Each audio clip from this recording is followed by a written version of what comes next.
Part 3 of the mobile device troubleshooting. Let's discuss some application issues and wireless issues. First of all, the apps won't load. What if you can't load an app when you tap on it on your smartphone? Well, the first thing you want to do is you want to check that your screen is actually working properly. Is your touch screen working properly? Is it clean? Do you need to replace the screen protector? You can try power cycling the device and remove the battery if necessary and see if the app will come up then. But a lot of the times what you'll have to do is update the app. It might not load because you had an update to the operating system, and then the app won't actually run properly. So you have to update the app or uninstall it and install the latest version.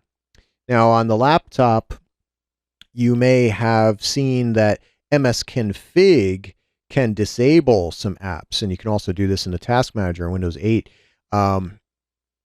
If it's been disabled there, then you're not going to be able to run it. And even if you double click it, it might do nothing, or it might give you an error message.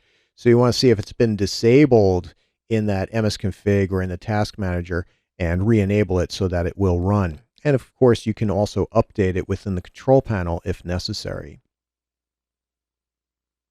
Slow performance. Slow performance could be because of a lot of reasons. And we talked about this a little bit. Applications tend to use a lot of power. CPU power, battery power, and all this will slow down your mobile device. Especially, what we're talking about is the smartphones and the tablets. Now, you can find out what applications you're running by tapping on the app's key, the app switching button, which is usually here or here. And it's an actual thing that you can tap. It's not on the screen. And that'll show you the list of apps that are running. If you have 30 or 40 apps running, and I see this all the time, well, you need to close some of them. And what you do is you just swipe them either to the side, or on a tablet, you might swipe them up and down, and that closes them. And you'll find that that frees up your RAM, and it frees up a lot of CPU power, and the battery will last longer, and all that good stuff. And they have programs out there that'll close apps for you, like the Task Killer and stuff like that. So make sure that you close the apps. That's the first thing, because they will cause the device to run slower. And on a laptop, if you're running Windows, you can do Alt-Tab, and that'll, hold the Alt button down and press the Tab key, and that'll allow you to switch between the applications, and it'll show you how many are running. The more applications that run, the slower the system's going to perform. That's all there is to it. Now, it's all these applications that tend to slow down the mobile device, eat up battery reserves, cause a power drain, or even make the device run hot, especially GPS programs, games, streaming media apps. But just about any app could cause a slowdown in performance. Also, you have the aging effect. Newer apps don't run so well on older devices because of the lack of resources. And so, unfortunately, again, there's not that much you can do besides removing apps that might be causing the problem, or again, just closing them and force closing them if you have to. Now, here's another thing. Unable to decrypt email. I see this sometimes as well. And I see two different possibilities.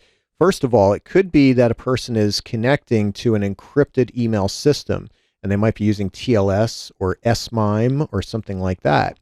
And you need to make sure that the email account has been configured properly, whether it's in Windows or Android or iOS. You want to make sure that you are using the right type of connection.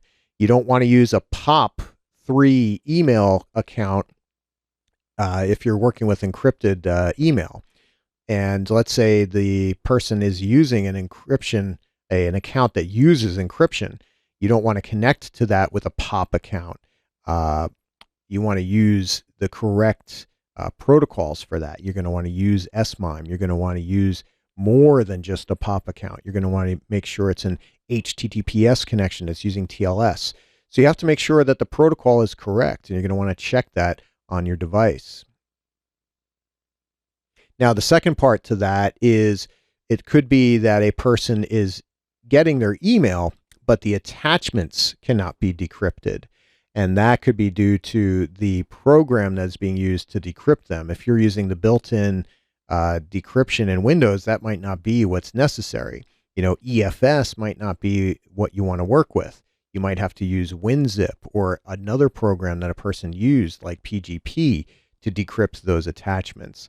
That gets more into the security side and into decryption and encryption and decryption in general.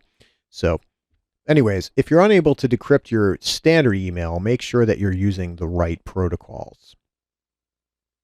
Intermittent wireless connections. Well, we talked about that a lot already. And, you're going to want to check for interference. You're going to want to check the distance of the device from the wireless access point. And you're going to want to check and make sure that your antennas are installed and are set up in the right direction if you can use an antenna on a laptop. And you may want to actually consider upgrading the wireless card on the laptop. But generally, we're talking interference and distance. That's what you're looking for with intermittent wireless. And again, we talked about that a lot in other lessons. Finally, GPS not functioning. Well, if GPS doesn't function, then you can't use your location services. The first thing you want to do is you want to turn on GPS in your settings. Either GPS or location services or geo-tracking, that type of thing. It depends on what you need. But you turn on GPS in the system. That's the first thing. You check if it's enabled. And then you might also have an application that requested to use GPS, but you didn't allow that. You disallowed the application access to GPS. So you might have to enable that for the individual app. In addition, you want to check the entire wireless settings. Maybe the device is in airplane mode, and that's why GPS is not functioning. And there might be a security policy. If you have a BYOD type of environment where you're bringing your own device into work, the network administrator might put a policy on the network, and all devices will have GPS turned off when you enter the building. You never know. So there's a couple things to check for that. And that's the end of this sub lesson.